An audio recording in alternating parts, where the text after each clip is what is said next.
GTRN is a system that's designed to get our technical resources to the field where they're most needed.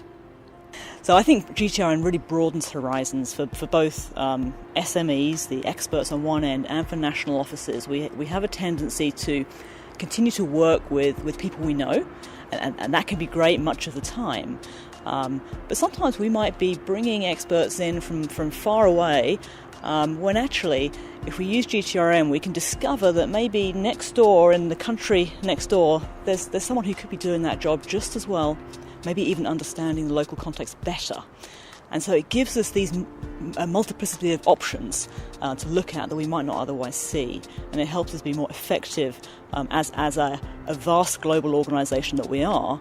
We can work more effectively, more efficiently, if we can harness resources more appropriately. You want to use GTRN because you are committed to achieving your strategic objectives and have an impact on child well-being in your country. GTRN can only work well if there is a balance between its supply and demand side. We need to focus on both.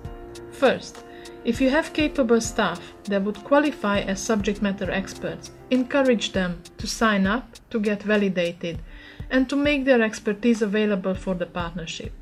Do this for their own professional development, for building your own office's capacity, and for the partnership. On the other hand, when developing your strategic objectives, you need to understand where the capacity gaps are in your office. You need to budget for filling these with short-term deployments and consultancies, and use GTRN as the first stop to find the qualified people. By submitting your requests, you're also shaping the pool of SMEs.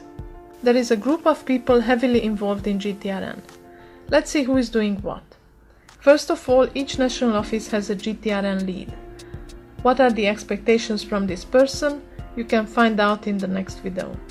Well, what we hope to have from our national office leads, these are people who lead the GTRN rollout in national offices, is people who can really advocate for GTRN. They've spent a little bit of time understanding what it's about and understanding what value it can bring to their national office, and being able to spot opportunities in their offices to be able to access resources that they might not otherwise have access to.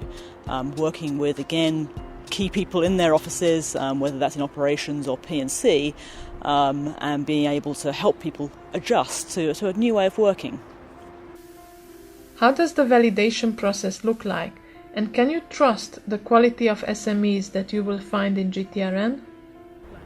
Well, from our perspective, it's about confirming that our experts in different areas, in my case in design monitoring and evaluation, meet certain standards. So we're looking for consistency across the partnerships. We use a number of measures. We look at the evidence that those experts can provide, written evidence, their educational background, etc. But we also make reference to they provide referees, so we can contact those referees and their line managers. So we use a mixture of these approaches to make sure we have consistency to ensure that our experts meet certain criteria. What is the regional GTRN coordinator doing?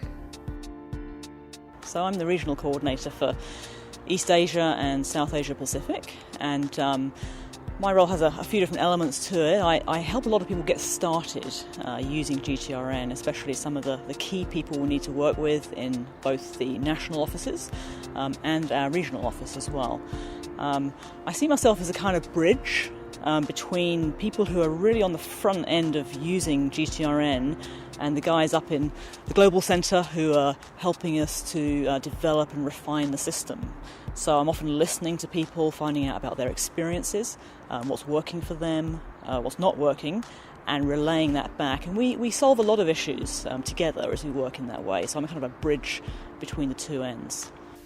And finally, let us look at global GTRN and the progress so far.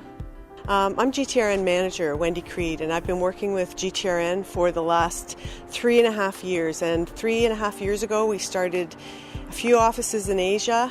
We had 8 sectors, and we were recruiting for SMEs to build our pool for national offices to access, to build the capacity in their programs.